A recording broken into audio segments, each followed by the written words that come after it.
Jon Hutson is the co-founder of BrandCulture, an agency that integrates branding and organizational development as the flip sides of the same coin. In this episode, Jon talks about becoming an advocate for biophilia after being gifted a book by E.O. Wilson. Once he moved to Serenbe, he got in deeper and created the Biophilia Poster Competition, which brought in more than 3,500 poster submissions from around the world and was displayed in the woods of Serenbe Fall 2020. Jon incorporates biophilic principles into his client work on brand development and culture building, and you can find him running the Serenbe trails most mornings. One aspect of biophilic principles is this idea of experience of space and place, in addition to the direct experience of nature or the indirect experience of nature. And so those unexpected spaces is part of the ideas of the principles of biophilia, which is very much part of the intentional strategy and design of, I think, how you conceive Serenbe. All right. I want to welcome everybody back to Serenbe Stories today. You may hear a little bit of thunder in the background. We're in the midst of a kind of a grand lightning storm here at Serenbe. Today we have Jon Hutson and Steve Nygren with us. Welcome, gentlemen. Good afternoon, Monica. And hi, Jon. Hi, Monica and Steve. Jon, it's so exciting to have you here with us today. You are sort of a fairly new resident. You've been here for a few years with us.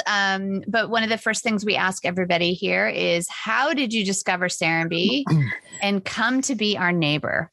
Well, we moved here 2 years ago, just this month, actually, almost frankly, probably this week, honestly, a few days before our daughter started school at the time as a sophomore. And I actually had read about Serenbe in the New York Times probably 4, 5, 6 years ago, and read the article and talked about Steve. And I said to myself, I know Steve. And that dated back to some 25, 30 years ago when I actually had first lived in Atlanta and was involved in different aspects of the hospitality and entertainment business in Atlanta, and knew Steve when he was a restaurateur. And so that ultimately led to the opportunity to visit Serenbe about 3 years ago, and then the series of events led us to move here. I love it.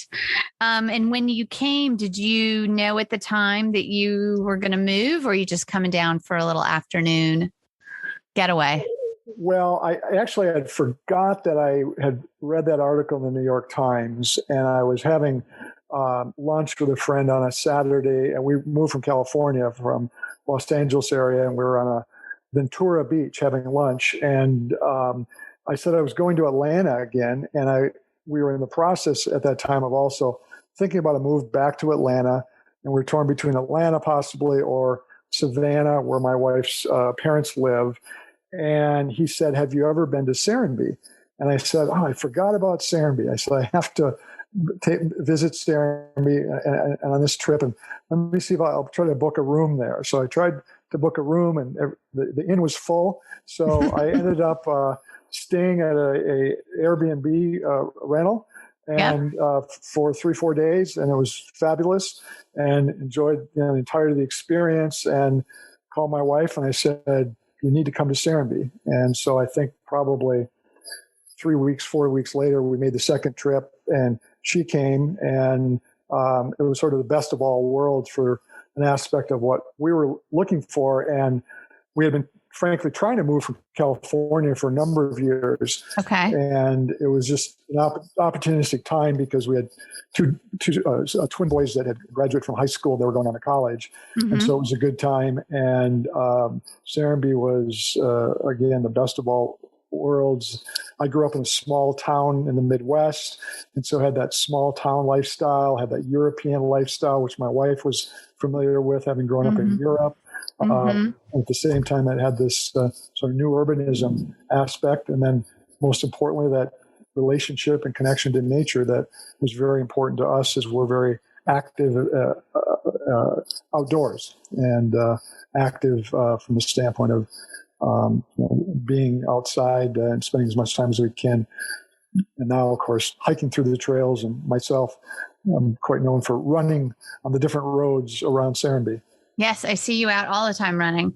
And you moved and opened an office here. You have offices up at Ponce in the city of Atlanta, but I do see you right now. You are testing out sort of a space here in the neighborhood to see if that could be a secondary office. So tell us a little bit about your company, BrandCulture, and where you guys are located and such. Yeah, the name of the firm is BrandCulture, and we're a brand performance and organizational growth consultancy. We've been on our own for about 15 years. We started in Los Angeles with my partner, and we then also set up a team in Barcelona, Spain, which is a bit of a long story, but it's largely our creative team. Okay. And it's a good lifestyle strategy for occasional visits to Barcelona. Sure. And because of my earlier days in Atlanta, we always felt that there was an opportunity to do business in Atlanta. So we've had clients off and on over the 15 years in Atlanta. And then about 4 or 5 years ago, we started to hire people in Atlanta.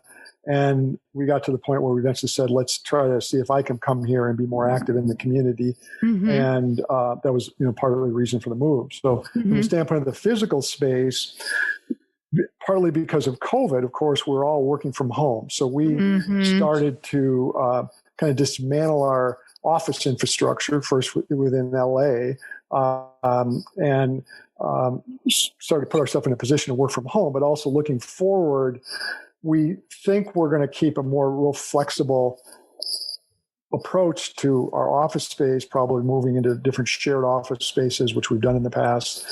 And here in Atlanta and at Serenbe, the opportunity came up with one of the residents said, I heard you might be looking for an office space. And I said, I was, but I said, I just leased a space in Atlanta, but tell me more. So I came over and looked at it. And it's just a small studio, and it made sense. So we said, let's try it out. And what we're trying to do is work from here, but also go into the city when we need to.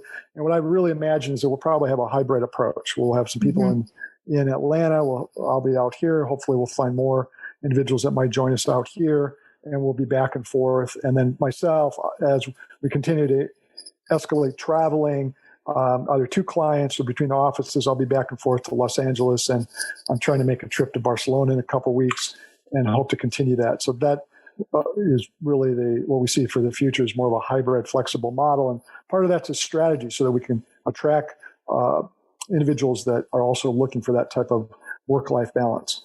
Yeah, no, I can't remember who I was listening to on the radio, but somebody just instituted a 4-day work week because they're trying to attract talent, and they still have to put their 40 hours in those 4 days. But I thought that was an interesting, just to continue thinking about the trends of what kind of employment looks like. What have you found between coming from LA and now to Atlanta? Like, what are you seeing? I mean, clearly COVID's been kind of a crazy time the past couple, months or 18 months, but what are you seeing about the two cities and what do you like about Atlanta? Well, I've cut my commute down from about an average of 2.5 hours a day total to a walk that's now 10 minutes. Love it. And so that's a big plus. And how many conferences calls do you now have while you're in the woods?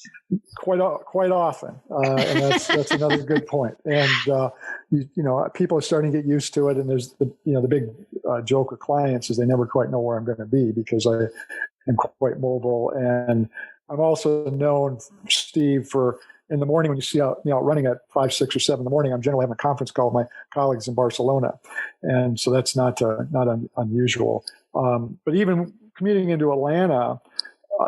If I commute into Ponce City Market, where we have our other office set up, it's 45 minutes. And that's compared to, a good day in LA was an hour and 15 minutes. A typical day might have been an hour and a half, and a bad day could be 2 hours. So that's the huge change between moving back here. And I know other people in Atlanta complain about the traffic of Atlanta, but I just chuckle because the commutes in Atlanta are nothing compared to Los Angeles, as Monica, as you know, surely. Yes.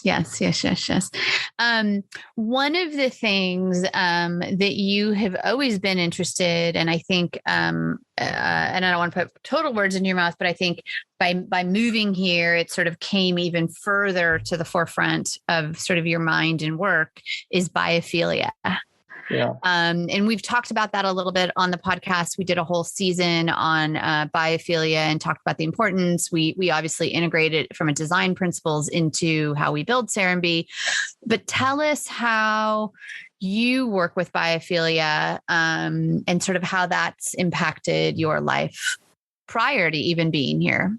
Yeah, the first time that I really started to learn about the concept of biophilia was through E.O. Wilson's book, Consilience, which I read when I was living in New York City, in Manhattan, about 20 some years ago. The Consilience book was a different sort of aspect and way into the conversation about biophilia, is that it was really discussing the idea of interdisciplinary collaboration between the likes of botanists, as E.O. Wilson was, to biologists, to psychologists or engineers or other different disciplines. And the thesis of it was that by collaborating and interdisciplinary collaboration, you achieve a better outcome in thinking. And then the book also talked and covered off, different aspects of the idea of biophilia. Then over the years, to answer your question, how does that relate to my work? BrandCulture, as I shared, is a brand performance and organizational growth consultancy. And our basic thesis is that strong cultures are the foundation of great brands.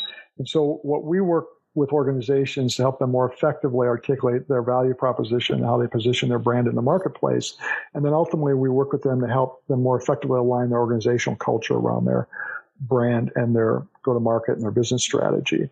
And our thesis is that by helping organizations create a healthy culture that's aligned with their brand, that they will be able to outperform the competition, and they'll have to be able to engage their employees in a more effective way and inspire their employees in a way that is well aligned with their customers' wants, needs, and desires. And so within that construct is that we believe that having a healthy organizational culture is vital, and that we see, and over the last several years, we see biophilia playing a role in that, biophilic principles playing a role in that, and wellness principles playing a role in that.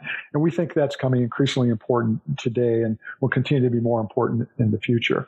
So there's that aspect of it that correlates to my profession and the work that I do, but then there's also the personal aspect, as I shared earlier. We enjoy being in nature. My wife and I enjoy hiking, and I enjoy running. And just that aspect of it is something that's important to our lifestyle. And we, of course, did that in California, but we lived in a quintessential American suburb, and it's not the same experience as we enjoy out here in Serenbe.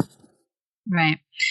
Well, and one of the things that we benefited from last year was the Biophilic Poster Contest that you really stood up as a brand new idea. Can you share a little bit about that with us? Sure. We had a poster design exhibition in Los Angeles, which I think dates back now about 3 years ago. Our first one that we did in collaboration with one of our designers, Olga Savina, who is a Ukrainian designer that's been with us for a half dozen or so years. And she is very much involved in this poster art movement and culture on a global basis. And we did an initial exhibition at the Helms Design Center in Culver City, California, which is part of Greater Los Angeles. And that was very successful. So we did a second one, which was about the 100 years of Bauhaus design. And that was even more successful. So with that success, as we were making our move to Atlanta, we were, thinking in the back of our mind about trying to do another poster design exhibition in LA, and then we would probably do it in Atlanta. And one day I was out running, and I ran by the Daisy, and there was a woman sitting at the table there and we struck up a conversation. And there was a bit of a long story, but she explained to me her background, and it was Elizabeth Calabrese. Yep. And Liz Calabrese had worked with Stephen Kellert, as you know, and has been a collaborator with you all here. Yep. One of the leaders in the whole principles and theories of biophilic design and biophilia. And so we started having a conversation about biophilia, which was very helpful to help me understand more of how the theory and the principles have evolved. So the next week, I had a lunch set up with Elaine DeLeo, who ran the Atlanta International Design Festival. Mm-hmm.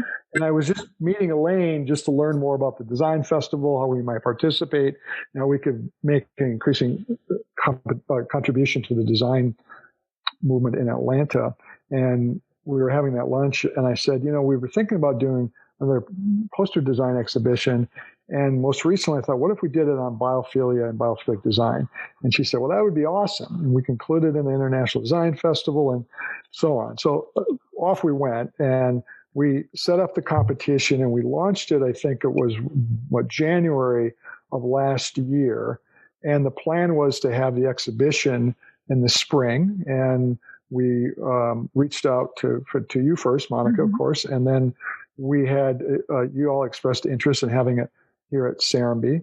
And we also had plans to have it at Ponce City Market in Atlanta and then take it to Los Angeles and Barcelona. And so we launched the competition in January, and we were frankly a little overwhelmed because we had 3,500 design submissions from 167 countries from designers around the world. So incredible, Jon. Yeah, and it was really exciting. And it then started to overlap the entirety of the COVID epidemic and pandemic, and we started to pivot a bit to try to figure out how are we going to bring this to life. And as everything started to gain some sense of predictability, I suppose, we slated to have the exhibition at Serenbe in, I think it was September, and we had it in the woods. We suspended the posters between trees in the woods. We tried to, again, use natural materials. We used hemp rope for the suspension system. We had a Boy Scout troop help tie the knots for the suspension system. And then we had the exhibition up for about a month here. And then we moved it to Ponce City Market. And that same exhibition will be at the Helms Design Center in the next couple months in Los Angeles. And then we're still have plans to try to take it to Barcelona. And then, knock on wood, next year, 2022, we're going to relaunch a new design competition and continue to, hopefully, if we're invited back, to come back to Serenbe or go also to Ponce City Market. You are officially invited back right here on Serenbe Stories. Absolutely, Jon. And what was so fantastic is right in the middle of the pandemic, there was an art exhibit in nature, in the woods, with total social distancing. And it was just fabulous to see when people were starved for events and art. Yeah. So thank you. Yeah.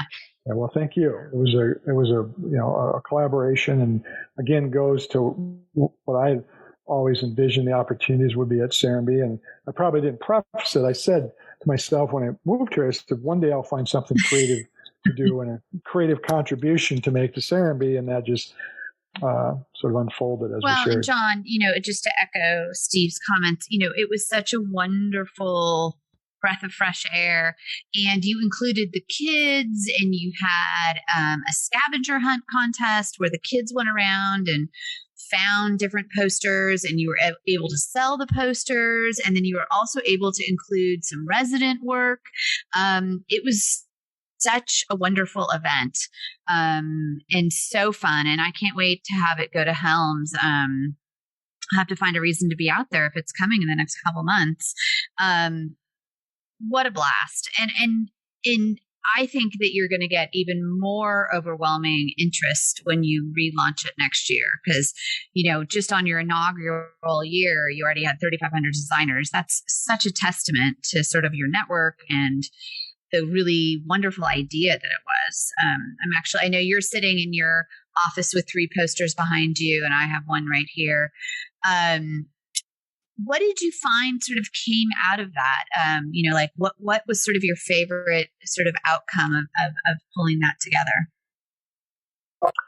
Well, what you talked about, part of the idea behind it was to create that experience. And that was something we tried to find ways that we can engage with the children and create the different interactive activities. And we had plans to do more, but then, of course, COVID did create some limitations. But that's, I think, part of my background in going back 25 years ago was working in the area of looking at from a standpoint of experience, and the idea of creating interactive experiences in events, but also within place and placemaking. And so I think that it was a good example of what's possible. I think we weren't sure what people would think. We didn't know if, the design aesthetic of graphic design would be received well at Serenbe. We didn't know, if people would just thought I was crazy. But it seemed to work, and people expressed interest. So then the momentum grew. But I do think one of the most successful aspects of it was that engagement with the children, and also some of the other artists in the community, which we hope to do more so into the future. It's really great. So tell me about other sort of successes that you've had in Atlanta now that you've been back. Any new fun clients or work that you are doing that you want to share with us? Well, we've been involved with, I think, 2 or 3 really important initiatives and programs in Atlanta and Georgia. We just helped launch the Partnership for Inclusive Innovation initiative, which is a public-private partnership with the state of Georgia that was originally is led by the Lieutenant Governor, Jeff Duncan, in collaboration with Georgia Tech. And Bud Peterson, who is the President Emeritus of Georgia Tech, leads that initiative along with Deborah Lamb at Georgia Tech. And that program we launched about 3 months ago. We're planning for the annual advisory board meeting in a few weeks, which includes leaders from several major Georgia corporations, from Georgia Power to UPS to Invesco and many others.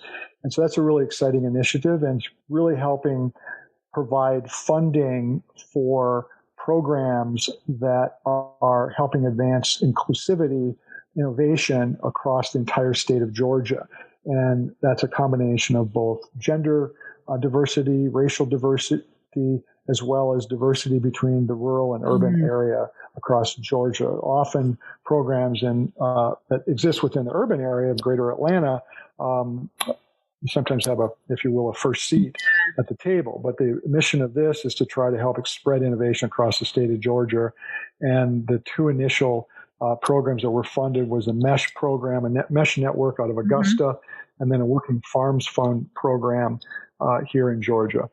We also are about ready to help relaunch a website for the Georgia Innocence Project, which is an initiative that helps provide legal services and support for the wrongly incarcerated that are in prisons unjustly. And so that's exciting. That's going to be unveiled soon. We helped also stand up and launched a D&I, a diversity and inclusivity consulting practice with another team, the former chief equity officer of Atlanta, Bill Hawthorne, and his colleagues. And on the commercial side, we're in the process of helping introduce a brand and a platform that's bringing an interesting innovation out of Georgia Tech, which is a electronic cold pasteurization process that it helps eradicate pests and parasites and other disease from fruits and vegetables or other produce and other products. And that platform will launch more officially in the next few weeks. And then lastly, we're working with the introduction of a private bank and wealth advisory firm that is opening up an office in Atlanta, but it also is a Greenwich, New York-based firm that was originally founded by some of the founders of Home Depot and other Wall Street financiers. And then they also have offices in South Florida and Orlando. And we are in the process of an entire rebranding, website launch, and overall go-to-market strategy for that private bank and wealth advisory. What a breadth of exciting projects. I love that. Yeah, that's the last one's a real interesting story. It's a bank called Field Point Private, and it really brings back that more bespoke personal service that is something that we've arguably lost from the past, but also with the technological innovation that provides a level of frictionless service as well, and then the unique characteristics of providing both private banking and wealth advisory services combined together. That's exciting. Well, I would think that the Atlanta market would be ready for something like that, right? Yeah. Yes. So tell us a little bit more about, now that you guys are here, we know that you're in the woods a lot. One of the questions we like to ask also is sort of, what is your favorite thing to share with guests? If you have friends coming down, or if, you didn't know me and I was going to come to Serenbe for the first time, what would you share with them about the neighborhood that maybe you couldn't find out on the website? Well, I think that we are, if you know us well, I think typically we're going to take someone on a hike, which is, I think we've explored all the trails quite extensively. And I think that's probably one aspect that is, part of the Serenbe experience that's important. We live over in Swan Ridge, and that English European architectural design of Swan Ridge is fabulous. We live right on a cobblestone street, and it's interesting because I think Swan Ridge, when I was first traveling to and from here, it was probably 3 or 4 trips before I really appreciated or knew that what Swan Ridge was in its entirety. And I think it's frankly an area within Serenbe that is often overlooked, and unless you actually walk it and visit it, and you come across the bridge, and it's a surprise, which is, I think, in part of the intention of what Steve, when you designed it, that it's that sort of, again, another aspect of Serenbe, which is that special moment that that is unexpected, that makes it that unique experience. Yeah, I love all of the little nooks and crannies, or what we sometimes call pocket neighborhoods that are throughout the community. And Swan Ridge is a great example. So for listeners, you can go to the bookstore or the general store, that kind of area, that's Grange. And there is a little bridge behind the bookstore that will cross this gorgeous ravine. And depending on the time of year, you get like wild azaleas, and there's a creek flowing underneath. And you can cross across that bridge, and it will take you into more houses that we call kind of Swan Ridge. And then from there, you can walk even further across to the art farm, where we have residencies and really a space that is being built out for really artists and studio space. So yeah, you're kind of in this wonderful little, sort of secret English neighborhood. Yeah, and that's another dimension. And Steve, you could speak more to that about the design of how you conceive Serenbe, but the biophilic principles. One aspect of biophilic principles is this idea of experience of space and place, in addition to the direct experience of nature or the indirect experience of nature. And so those unexpected spaces, those transitional spaces, is part of the ideas of the principles of biophilia, which is very much part of the intentional strategy and design of, I think, how you conceive Serenbe. Well, absolutely. And if you visit this area, it's a perfect example of how you can have a lot of density without disturbing nature. Right. Because you have the lofts and the commercial mixed-use center that's built right into the corner, but we did not disturb the land. So you have underground parking that comes in on the side of the hill. And then as the courtyard takes you around back, the bridge takes you over to the next hill. Now, in a traditional area, if you were developing it, unfortunately, they would have probably put a huge culvert in, leveled that whole area, and you would have had none of the characteristics that we see today. And we were able to leave trees within 5 feet of the buildings.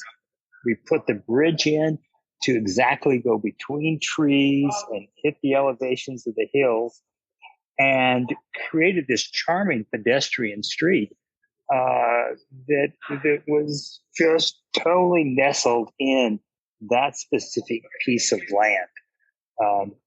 And for those that walk it, when you come to that intersection of having the choice to go to the art farm, you can also turn right or come back, and then the lane takes you right along the farms.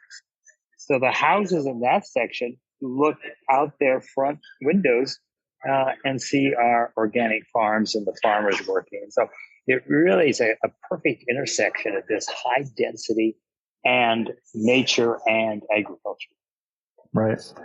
Well, for us, it feels like we're living in a European village, and that was one of the attractions for us. And it's a really engaging experience. Well, and interestingly, you have a couple neighbors who chose to live there because it was sort of their landing spot when they came back to the United States and out of walkable communities in Europe.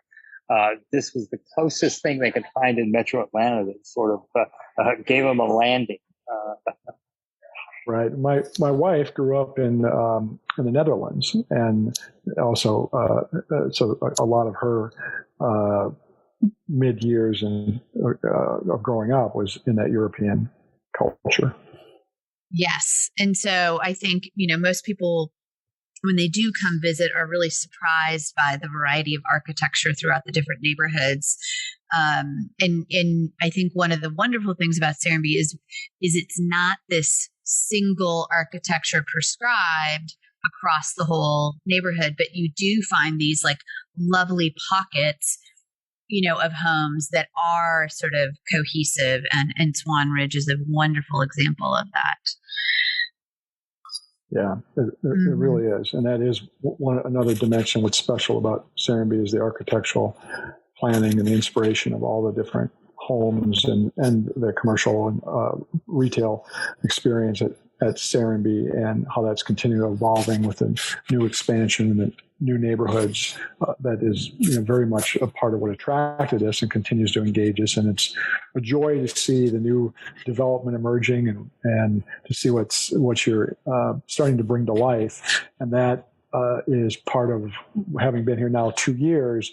We still are finding different aspects of Serenbe that are unique and interesting, and we see the continued progression that we're excited about for the next 20, 30 years as we hope to live here for the rest of our lives.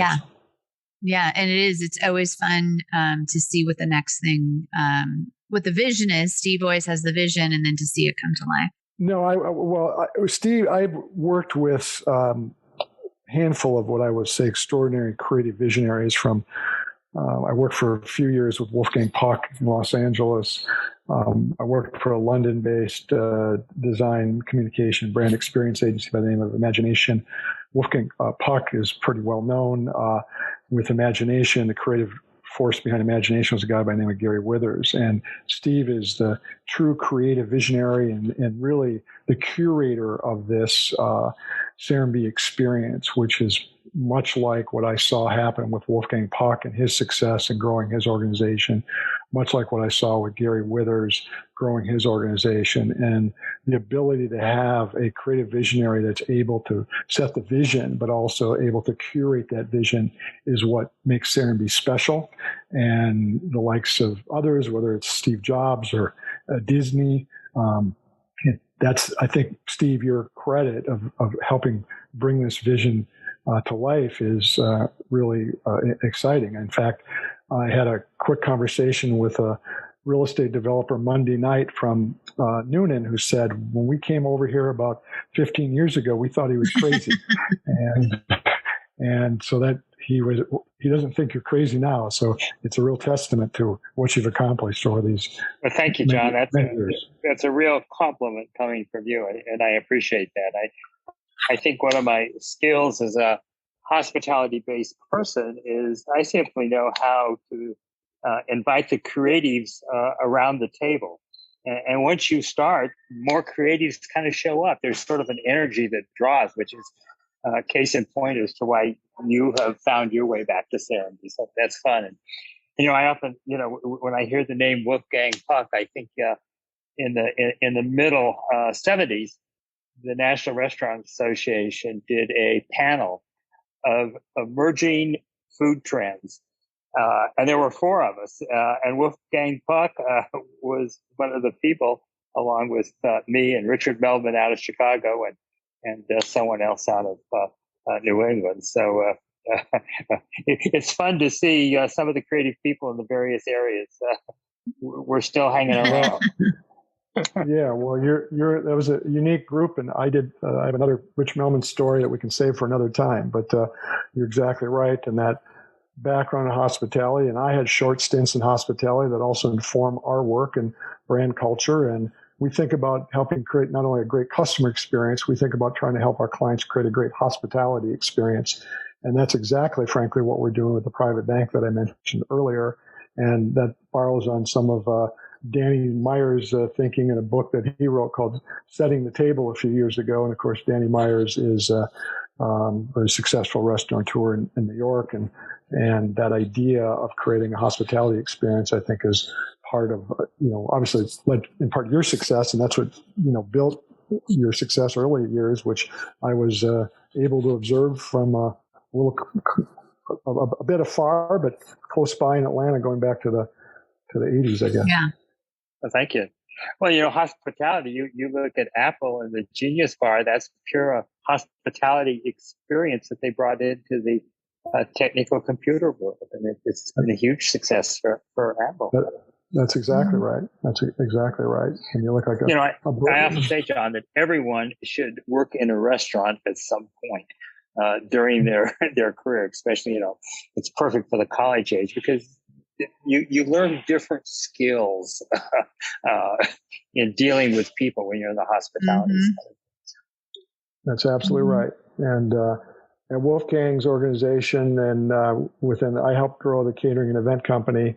And the idea there was whatever the customer wants.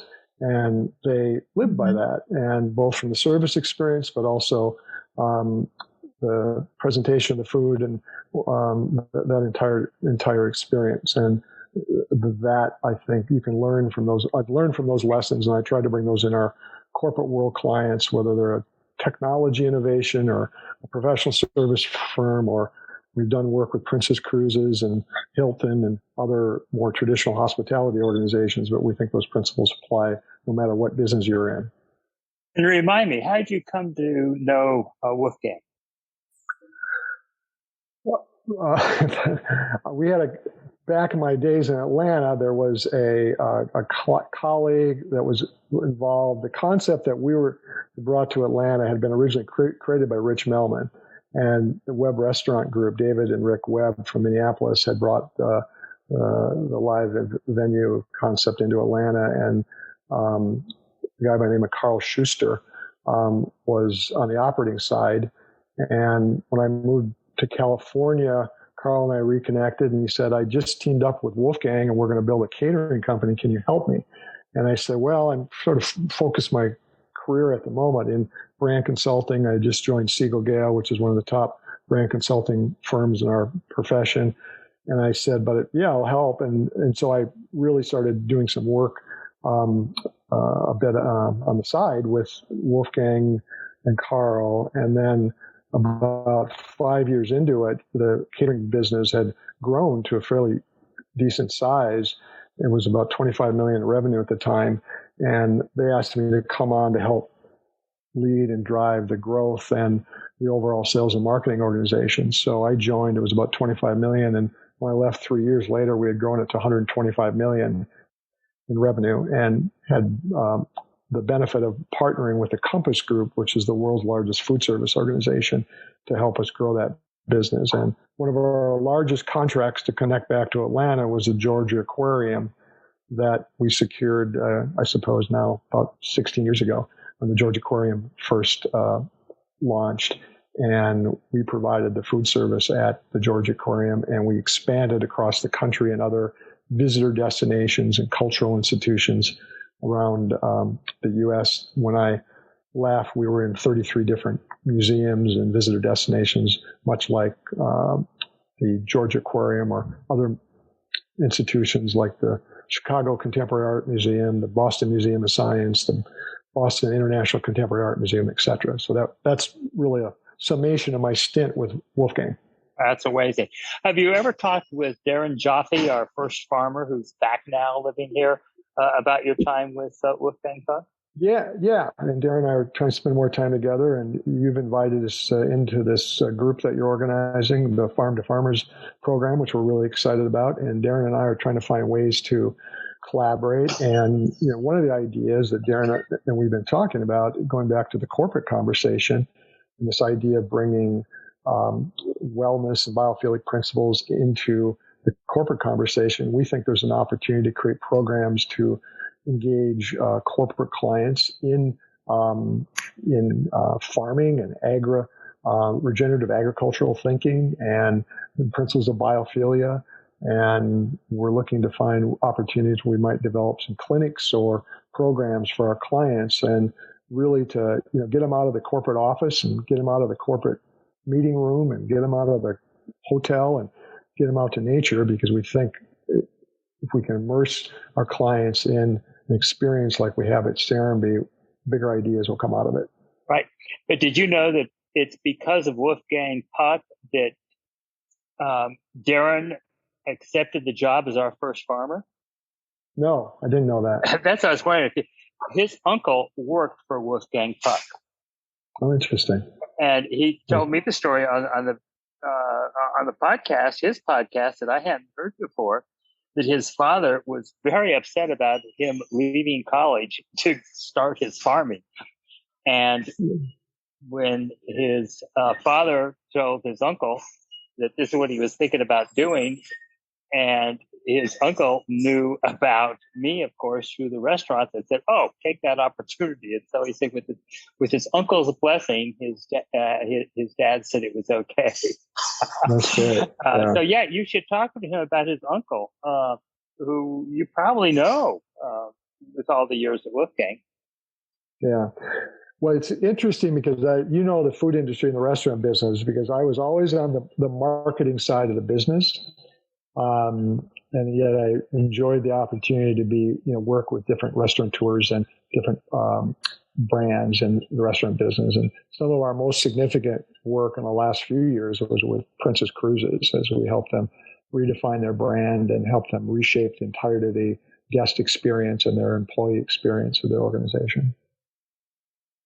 Well, I love hearing all these stories. And Jon, we really appreciate all your time. This was so fun to learn a little bit more and get more of your background. And now I'm looking forward to the 2022 design competition. As we are. Jon, we're so pleased that you've chosen to be at Serenbe, and it's such fun to see you out on the trails and on your conference calls. Well, I hope I can keep running a long time. We all plan on it. Thanks. Yeah. Thanks very much for having me. Oh, thank you so much.